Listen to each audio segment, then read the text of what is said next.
Siz nasıl bakıyorsunuz bu geri çekilme kararına? Bu yani iktidarın elindeki bahanelerin tükendiği anlamına geliyor mu? Ee, Şimdi bence bu geri çekilmenin iki boyutuna bakmak gerekiyor. Birincisi Kürt Özgürlük Hareketi'nin hem Orta Doğu halklarına hem Türkiye halklarına ve özellikle de Türk halkına barış ve çözüm konusunda ne kadar ısrarcı, ne kadar içtenlikle Türkiye'nin demokratikleşmesi ve Kürt sorununun şiddetten arındırılması gerektiği noktasında bir çaba içerisinde olduğunu gösteriyor. Bunun yansımaları toplumsal bakımdan çok önemli ve bence bunun çok önemsenmesi gerekiyor. Çünkü şöyle bir tartışma da bu işte paralel olarak yapıyor. Yani işte Türk tarafı hep adım atmış oluyor ama devletten atılan bir adım henüz söz konusu değil gibi. Yani yine alavere dalavere Mehmet Nöbete gibi bir gelişme, bir tabloyla mı karşı karşıya kalınacak gibi. Kuşkusuz bunlar tartışılabilir, konuşulabilir, değerlendirilebilir ama ben meseleye böyle bakılmaması gerektiği kanaatindeyim. Bu atılan adımların çok ciddi bir toplumsal karşılığı oluyor. Türkiye'li işçi ve emekçiler içerisinde, aydınlar içerisinde bir bütün olarak o iktidardan zarar görmüş olan, bu iktidardan ekonomik, sosyal, siyasal çeşitli biçimlerde etkilenenler ve iktidarla bir biçimde bir bağ içerisinde olup bugüne kadar onu destekleme pozisyonunda olanlar bakımından da yani bu sorunun çözümünün artık Türkiye'nin geleceği bakımından, Türkiye'nin kaderi bakımından, Türkiye halklarının birlikte ama refah içerisinde daha bu ekonomik, sosyal, siyasal cendereden kurtulmalarına yani bir nebze de olsa hiç değilse yani savaş, şiddet, ruhsal, psikolojik çok gerginliği, birçok olanaksızlığı bertaraf etmeye katkı sunabilecek bir gelişme. Dolayısıyla bu yanı çok önemli. Bunun önemsenmesi gerekiyor. Hiçbir biçimde boş ya da işte gereksiz ikinci defa, üçüncü defa bu alanda adımlar atılıyor, karşılığı henüz var mı yok mu gibi bir tartışmayı doğru bulmuyorum. İkincisi sizin de sorduğunuz soruya bağlı olarak evet bu aynı zamanda iktidar cephesinde, devlet cephesinde hala ayak sürüyen, çeşitli gerekçeler bulan ama aslında devletin de az önce söylediğim meseleye bağlı olarak yani kafalardaki soru işaretlerini bertaraf etmek, kendisini daha çok garantiye almak, işte meseleyi terörizm parantezine sıkıştırma noktasındaki tutumunda ısrarı gibi gelişmeler de söz konusu. Bunlar da bir biçimde hem toplumu ikna etmeye yönelik bir manipülasyon kendi cephesinden bir şey yaptığını düşünüyor ama iki yanlı da düşünecek olursak atılan bu son adım hem halklar nezdinde hem de devlet nezdinde yeni bir durum ortaya çıkardı.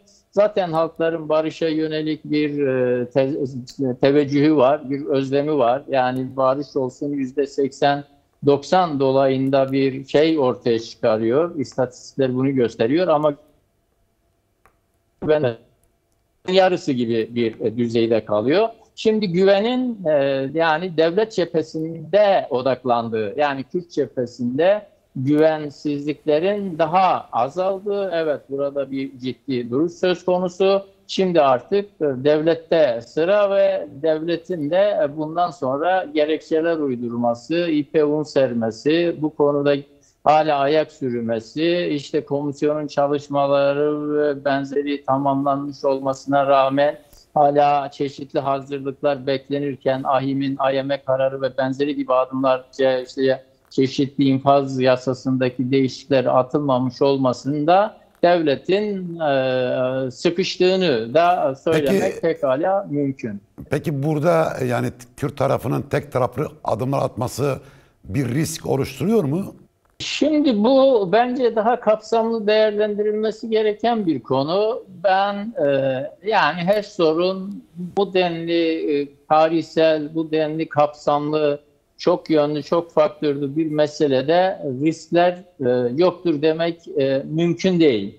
Diğer taraftan işte Türkiye gibi tarihsel şekillenişi, 102. yılı Cumhuriyet'in işte ikinci bir yüzyıla adım atılmış olan böylesi bir tarihsel arka planını da bildiğimiz, geçmişini yakinen tanıdığımız bu, yani buralardan hareket ederseniz elbette burada risklerden söz etmek mümkün. Ancak bu tür sorunlarda taraflardan birinin en azından riskler meselesini bir toplumsal sorunla, bir toplumsal mutabakatla, bir toplumsal destekle aslında daha güçlü çıkmayı hesaplayarak ilerletmesi pekala mümkün olabiliyor. Yani aslında bu son gelişmelerin yani bir İmralı'da tutsak olan Öcalan'ın elini güçlendirmekle, yani onun bugüne kadar ortaya koyduğu çağrılar,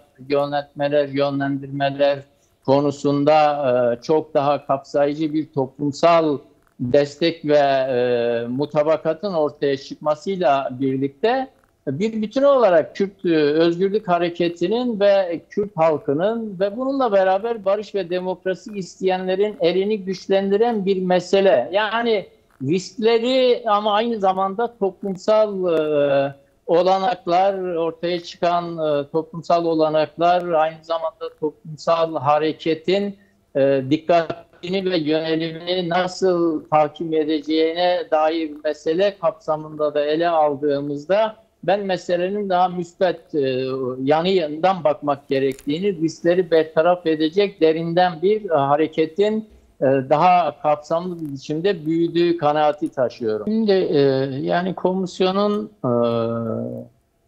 toplumun komisyona yüklediği, komisyondan beklenenlerle iktidarın komisyona yüklediği misyon arasında bazı farkları tespit etmek gerekiyor.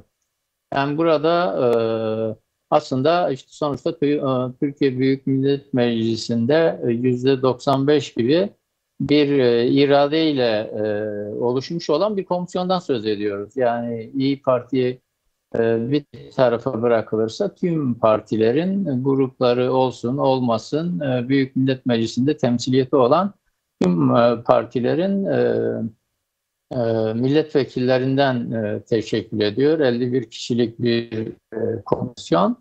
Şimdi bu komisyonun her bireyinin de böyle dinlediğimizde, baktığımızda değerlendirmelerine kendilerine yükledikleri misyon bakımından farklılıklar görüyoruz. AKP cenahını temsil eden komisyon üyelerinin daha ketum olduklarını tespit etmek gerekiyor. Yani biraz daha çok işte Cumhurbaşkanı Erdoğan'ın, AKP Genel Başkanı Erdoğan'ın fazlasıyla söylediklerine angaje olan ve dolayısıyla oralardan alınan işaretlerle hareket etme, açıklama yapma ve benzeri. Ama bunu söylerken şöyle bir şey söylemiyorum. Yani komisyon üyelerinin toplamı üzerinden söyleyecek olursak bugüne kadarki söyledikleri işlevi, şavvaları, yönelimleri, izahatları, açıklamaları, demeçleri süreci sabote etmeye yönelik herhangi bir biçimde gelişmedi. Yani tümünde de bir hassasiyet, bir süreci ileriye taşıma noktasında bir sorumluluk bilinci olduğunu da görmek gerekiyor. Şimdi bu kapsamda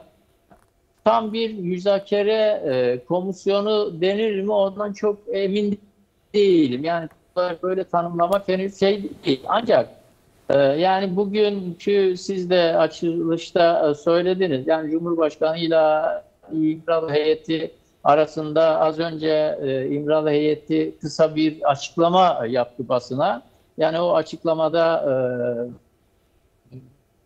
olumlu geçen bir görüşmeden hem sürecin geçmişe dair değerlendirilmesi hem geleceğe dair selameti bakımından pozitif bir dil kullanılıyor, pozitif mesajlar veriliyor. Elbette yani böyle bir görüşmede yapılacak açıklamanın müsbet olması, kamuoyuna yönelik bu hassasiyetler falan gözetlenebilir ama ben gelinen noktada 26'sında atılan adımla birlikte hem bugün Numan Kurtulmuş'un Büyük Millet Meclisi yani Millet Meclisi Başkanı ve aynı zamanda komisyon başkanı da olan Numan Kurtulmuş'un konuşmasında da bunu gördüm. Çeşitli biçimlerde yani yapılan şeylerin yani bugün yine meclisteki oturumun kapalı olması beklenmiyordu. Gizli bir oturum olması beklenmiyordu. Onun yapılmış olması ve sızan bilgilere göre yani iki yetkilinin de aslında çok da iyi bir şey söylemedikleri, mevcut bilinen şeylerin ötesinde hem sürecin önünü açmaya yönelik hem böyle devlet cenahından yani en azından Dışişleri ve Adalet Bakanlığı cephesinden böyle bir motivasyon yüklü bir şey içerisine girmedikleri biçimde bir kanaat edinmiş olmakla birlikte onların da yani bir biçimde işte bugün Başkanıyla İmralı heyeti bir görüşme yapıyor. Oralara dikkatlerin yöneldiği, oradan gelecek şeyin dikkat kesildiği koşullarda ben ama oradaki şeylerin yarından itibaren bazı daha olumlu gelişmelere evrilme emaresinin güçlü olduğu taşıyorum. Yani Evet. bu az önce Derya Aslan da bunu bir biçimde izah etti. Yani bölgesel gelişmeler, iç gelişmeler, uluslararası Türkiye'nin işte birkaç gün içerisinde İngiltere ile Eurofighter meselesinde bugün işte bir şansölyesiyle bir basın açıklamasında Türkiye'deki hukuk ve benzeri konularda işte birbiriyle uyumlu olmayan yaptığı açıklamalar ve benzeri. Yani tüm bu gelişmeler aslında Türkiye'yi daha da sıkıştırıyor. Yani burada şunu hepimiz tespit ediyoruz. İktidar demokratik bir yer değil. Yani Saraçhane'ye savaş açmış, İmralı ile barış görüşmeleri yürüten bir iktidardan söz ediliyor. Böyle bir tablo söz konusu. Evet. Bunun toplumda yarattığı çok ciddi endişeler, kaygılar var ama hem uluslararası hem bölgesel gelişmeler hem de Kürt hareketinin ve Kürt toplumunun ve Türkiye halklarının bu konudaki arzu ve istekleri çözümü daha da ilerletebilecek potansiyeli taşıyor ve gelişmenin yönü de bu istikamettedir diye düşünüyorum. Yani iktidarın özellikle az önce söyledin hani Saraçhane'de savaş ilan edip bu tarafta da barış görüşmesi yapmak biraz paradoks yaratıyor. Yani iktidarın muhalefeti paralize etme durumu devam mı ediyor sizce? Yani parçalama, bölme, güçsüz düşürme politikası. Evet, bu böyle bir sorun var kuşkusuz ama ben programdan önce işte Esenyurt Belediye Başkanı aynı zamanda kent uzlaşısı kapsamında seçilmiş olan Profesör Doktor Ahmet Özer'in cezaevinde olduğu yani koşulları yaşıyoruz ve CHP'de bugün Esenyurt'ta bir MİT düzenledi. Orada Özgür Özel'i hiç değilse bir bölümünü bu konuya dair söylediklerini dinlemiş oldum. Şimdi muhalefetin sıkıştırılmasına ve muhalefetin bölünüp parçalanma çabalarına rağmen bir defa Özgür Özel'in başında olduğu CHP, Özgür Özel'in söylemi, yaklaşımı, tutumu muhalefetin buraya sürüklenmesi karşısında ciddi bir baraj oluşturuyor, ciddi bir direnç oluşturuyor. Ona karşı mukavemet gösteriyor ve Türkiye halklarını yani o kendi usulüyle, diliyle Müslüman demokratlar, sosyalist demokratlar, Kürt demokratlar ve benzeri gibi toplumun bu iktidardan muzdarip olan tüm kesimlerini birleştirmek ve ortak hareket etmek ve kendilerinden hem komisyondan çekimleri baskısı yaratılmasını, bu sorunun dışına atılması gerektiğini, böyle de tecrit ve zayıflatılma hesapları karşısında olmaları gerektiğini söylüyor. Aynı şekilde DEM Parti, Kürt Hareketi bu konuda oldukça sorumlu. İşte en son hem bu casusluk meselesinde casusluk için ifadeye çağrılmış olması, yeniden bir tutuklamayla karşı karşıya kalması, işte Tele1'in hem kayyum atanması hem genel yayın yönetmeninin ajanlık gibi absürt ve gerçekten hiçbir inandırıcılığı olmayan bir suçlamayla tutuklanması, bunların tümü ciddi bir biçimde tartışılıyor ve bunlar muhalefeti zayıflatmıyor. Yani aslında AKP'nin içerisindeki çeşitli eğilim ve yönelimleri kendi içinde tartışmaya teşvik eden ve biraz zayıf olan kesimleri, ya bu iş nereye gidiyor gibi endişe ve kaygı taşıyanların da aslında muhalefetten yana meyletmelerine yönelik bir toplumsal sürecin işlemiş olduğunu tespit etmek gerekiyor diye düşünüyorum. Dolayısıyla yani iktidar çok ciddi bir şeyle karşı karşıya. Buradan özellikle Kürt meselesi çözüm, müzakere, bu sürecin hiç değilse böyle ilerletilmesi, bazı adımların atılması noktasında başka bir eğilim ve yönelim içerisine girmesi, kendisinin hem ekonomik hem sosyal, siyasal, bölgesel, uluslararası sorunlar karşısında hızla çözüleceğini ve hızla başka bir şeyle karşı karşıya kalacağını gördüğünü, buna vakıf olduğunu düşünüyorum.